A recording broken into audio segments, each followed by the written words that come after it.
Hi, everyone. Welcome back to the English Compass podcast. I'm Olivia, and I am so happy you've joined us today. And I'm Nate, and today we're going to help you find your spine. My spine? Nate, that sounds a bit painful. Are we doing a medical episode? Not at all, it's a metaphor. I mean, we're going to help you find your backbone, your courage. You see, when people learn a new language, they often become yes people. They agree with everything because they are afraid that saying no will sound rude, aggressive, or like they don't understand the culture. It's so true. I've seen students agree to work extra hours they don't have, or go to parties they're too tired for, or even buy a more expensive phone than they wanted, just because they didn't know how to say no in a natural way. They're so focused on the grammar that they forget their own needs. They think, if I say no, I'll sound like a mean person, or maybe I'll sound like I'm angry. But in English, there's a whole secret library of soft no's. Today, we are going to unlock that library. We're going to talk about the no sandwich, the art of professional disagreement, and why actually is the most powerful word in your pocket. If you've ever felt like a pushover in English, someone who just says yes to avoid trouble, this 20-minute deep dive is for you. We're going to teach you how to be strong, be clear, but most importantly, stay real human polite. Let's start with the most useful tool in communication, the no sandwich. Nate, explain the ingredients of this sandwich for our listeners.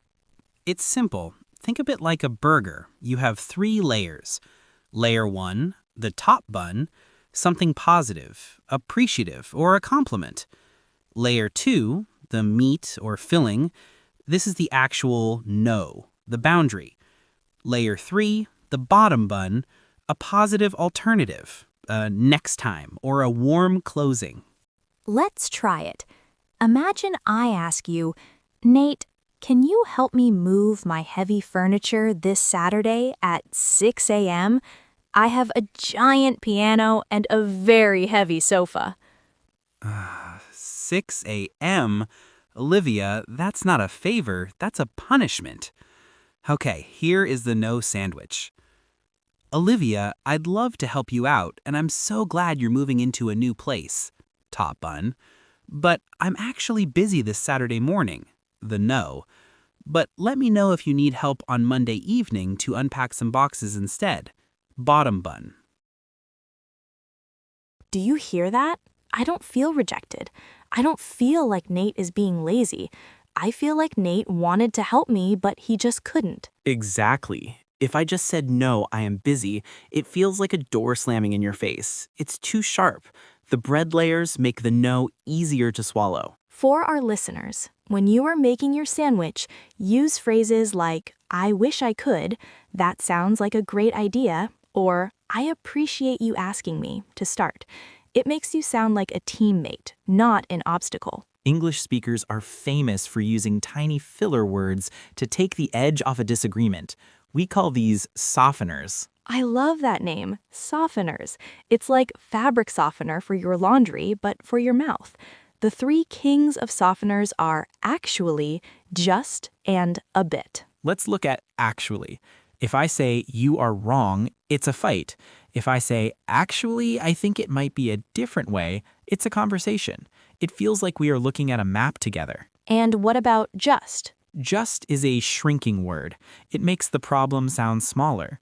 Instead of saying, I have a problem with your report, which sounds like a big disaster, you say, I just had a small question about the report. It sounds so much less scary. It's like saying, hey, don't worry, this is only a 1-minute problem. And then there's a bit. Right. That is expensive. That's a bit pricey. I am angry. I'm a bit frustrated. These words are like verbal bubble wrap. They protect the other person's feelings while you tell the truth. If you use a bit, you can say almost anything and still sound polite. Nate, we have to talk about culture because no sounds different in London than it does in Berlin or New York. Oh, this is a big one. In some cultures, like in Germany or the Netherlands, being direct is seen as honest and respectful. If they don't like your idea, they will say, I don't like that. But in the UK, Canada, or many parts of the US, that directness can feel like a punch in the face. Exactly. If you are a learner from a direct culture, you might think you're being clear, but your English-speaking friends might think you're being mean. And if you're from a very indirect culture, like Japan or Thailand, you might find it almost impossible to say no at all. You might say maybe or I'll think about it when you really mean never. This creates a huge problem. If an American says, I'll think about it, they usually mean no. But if a person from a direct culture hears, I'll think about it, they think there's a 50% chance it will happen. So the secret is to match the culture. If you are in a polite, indirect English environment, use the no sandwich. If you are in a fast-paced, direct office, you can be a bit shorter, but always keep those softeners like actually or just. Okay, let's go into the office. How do you tell your boss that their idea, well, is a disaster? You cannot say, that's a bad idea, boss. That is a career-ending sentence. You might as well start packing your desk. Instead, you use the curiosity strategy. Instead of making a statement, you ask a question. You lead your boss to the problem so they discover it themselves. I love this. It's like being a detective. Use phrases like, I see what you're saying, but have we considered how this will affect the budget? That's an interesting point. How would that work with the timeline we have? I'm a little concerned about the resources. What do you think? Notice that last part. What do you think? You're disagreeing, but you're handing the power back to them. You're making them part of the solution. You're not saying you're wrong. You're saying, help me understand how this is right. One time, I had a boss who wanted to launch a huge project on a Sunday. I didn't say no. I said, I'm a bit worried that the team will be tired and might make mistakes on a Sunday. What if we did a practice run on Friday instead? And did it work? It did. He felt like he was being a protective leader by moving the date. Everyone was happy. This is my favorite polite no. It's the phrase, I'm not sure about that. In the dictionary, I'm not sure means you don't have the information, but in real human English, it usually means I disagree, but I want to be gentle. If someone says, I think we should spend all our marketing money on TikTok dances, and you think that's a terrible idea, what do you say? I'd say, I'm not sure about that. I feel like our audience might prefer email or Facebook. It's a slow down phrase. It tells the other person, wait, I have a different opinion, but it doesn't start a fire. It invites them to explain why they have the idea. It's also very useful when you are being pressured to make a decision.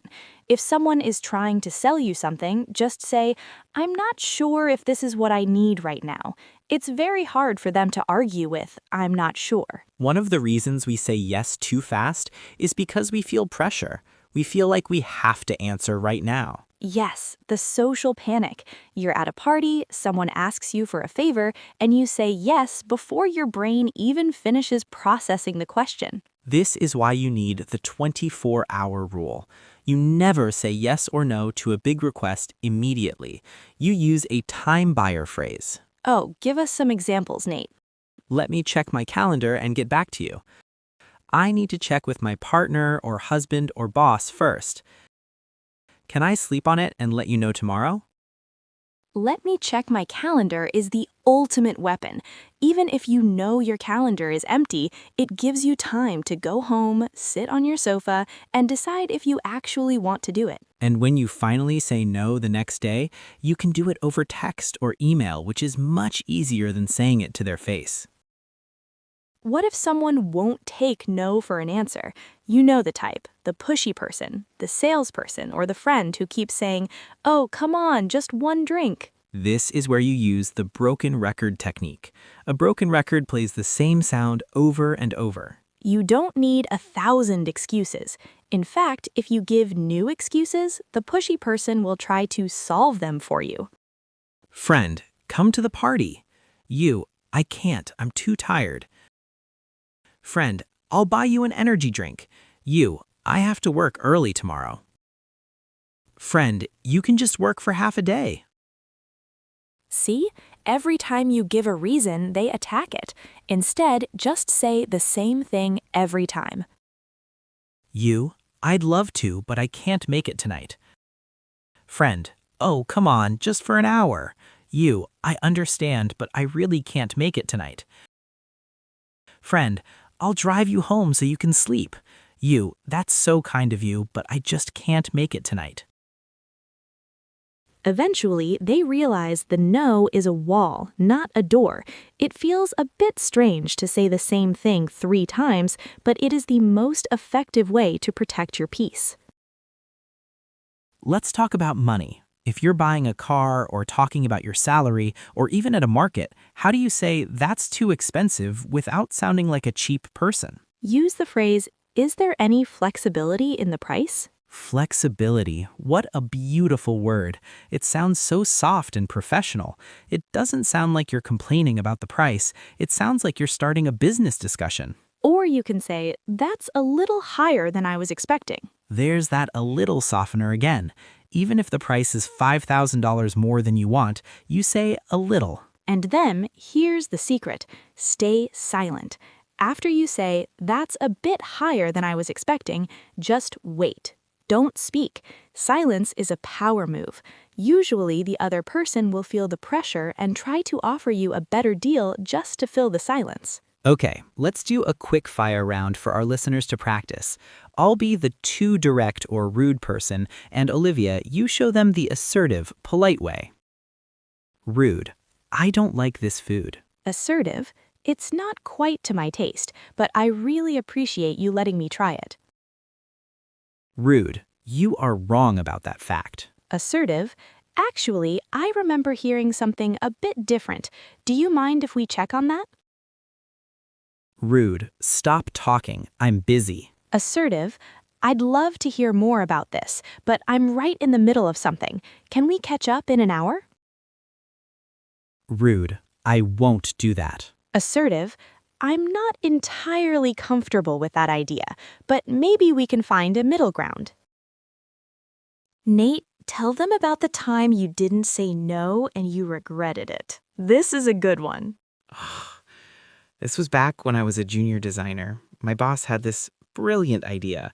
He wanted the whole team to wear team costumes for a meeting with a very serious CEO. Oh no, like silly hats? Worse, he wanted us to be the Avengers. He wanted me to be Thor. I had to carry a plastic hammer and wear a cape into a meeting with a man who was worth $500 million. Nate, please tell me you didn't do it.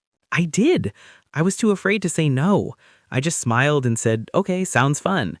I felt so ridiculous in that meeting. The client looked at us like we were from another planet. If I had just used a soft no or a curiosity question like, "I'm a bit worried the client might take us less seriously. What do you think?" I could have saved the whole company from embarrassment. The lesson is your opinion has value. Saying no isn't just about you. Sometimes it's about being the smartest person in the room. Being assertive isn't about being a boss or a bully. It's about being a partner. When you use these phrases, you aren't pushing people away. You are building boundaries that make people respect you more. People don't respect a yes man. They respect someone who knows their value. People respect someone who can say no with a smile and a no sandwich. It shows that you are in control of your time and your life. So, your homework for today, say no to one small thing. Use a time buyer or a softener. Practice it in the mirror. Thanks for listening to the English Compass podcast. We believe in you, and we are so proud of the progress you're making. Stand your ground, stay polite, and keep being a real human. See you next time. Take care. Bye. Bye.